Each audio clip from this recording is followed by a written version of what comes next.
میں نے عرض کیا تھا کہ اصل میں یہی چیز ہے کہ جس نے برقعے کی شکل اختیار کی.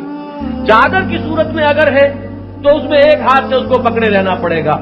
اگر اس کو سی لیا جائے وہ ڈھیلا ڈھالا ہو، جسم کے ساتھ چپٹا ہوا نہ ہو، دبیز کپڑا ہو، اور واقعتاً جسم کو چھپانا اس سے مقصود ہو، مزید کوئی فریم جو ہے اس کے حسن کو نمایاں کرنے کے لیے وہ مقصود نہ ہو، تو پھر وہ میں سمجھتا ہوں کہ اس حکمت کو پورا کرے گا. اس میں یہ ہے کہ پھر ہاتھ جو ہے عورت کے وہ فارغ رہیں گے. کسی ایک ہاتھ میں اگر بچے کو سنبھالنا ہے اور دوسرے میں ہو سکتا ہے کہ کسی دوا کی شیشی کو پکڑنا ہو، تو یہ اصل میں وہ ضرورت ہے تمدنی جس کی وجہ سے وہ برقع بن گیا. برقع حضور کے زمانے میں نہیں تھا، اور ہم انسسٹ نہیں کریں گے کہ برقع ہی ہو. اگر اسی کے اوپر چلنا ہے تو ٹھیک ہے، لیکن یہ شرط پوری کیجیے، پھر چہرے کے آگے لٹکائیے. اگر یہ نہیں کریں گی تو ظاہر بات ہے کہ پھر شریعت کا معاملہ آپ کا نہیں ہے، پھر آپ کا اپنی شریعت ہے، اپنا جو بھی آپ کا ذہن ہے، مزاج ہے، جو کریں، لیکن اس کے لیے پھر کوئی سند اور کوئی بھی اس کے لیے نظیر قرآن یا حدیث سے مت لائیے. تو یہ جو برقع ہے واقعتاً میں نے دیکھا ہے عرب میں بدو خواتین برقع پہنے ہوئے، اور نہ صرف برقع، ان کے ہاتھوں پر دستانے ہوتے ہیں. گرم ترین وہ ملک ہے، پاؤں میں جرابیں ہوتی ہیں. یہ ہاتھ اور پاؤں بھی ان کے نظر نہیں آئیں گے. اور ایسا نہیں ہے کہ وہ گھر میں بیٹھی ہوئی ہو صرف، یا صرف کوئی بازار میں شاپنگ کے لیے نکلی ہوئی ہو تو یہ حال ہے.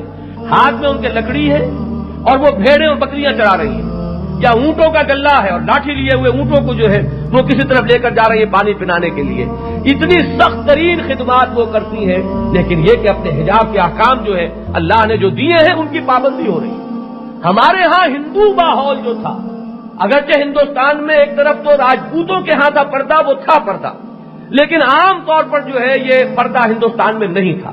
لہذا ہمارا جو وہ ہندوانہ پس منظر ہے وہ ہے در حقیقت جو ہمارے دیہاتوں میں پھیلا ہوا ہے، اور اس کو دلیل بنا رہے ہیں کہ دیہاتی عورت جو ہے وہ پردہ کیسے کر سکتی ہے. پردہ کون سی چیز مانے ہے اس میں کہ وہ اسی طریقے سے اپنے جسم کو ڈھکے ہوئے ہو اور اس نے اپنے سر پر روٹی رکھی ہوئی ہو اپنے شوہر کے لیے اور وہ جا رہی ہو کھیت میں، کوئی چیز مانے نہیں.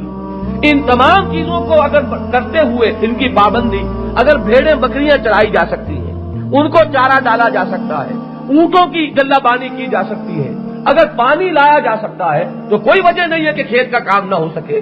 اس میں یہ ساری حدود جو ہے برقرار رکھی جا سکتی ہے اگر نیت موجود اور ارادہ موجود. اور ارادہ یہ ہے کہ اللہ اور اس کے رسول کے حکم کی ہمیں اطاعت کرنی.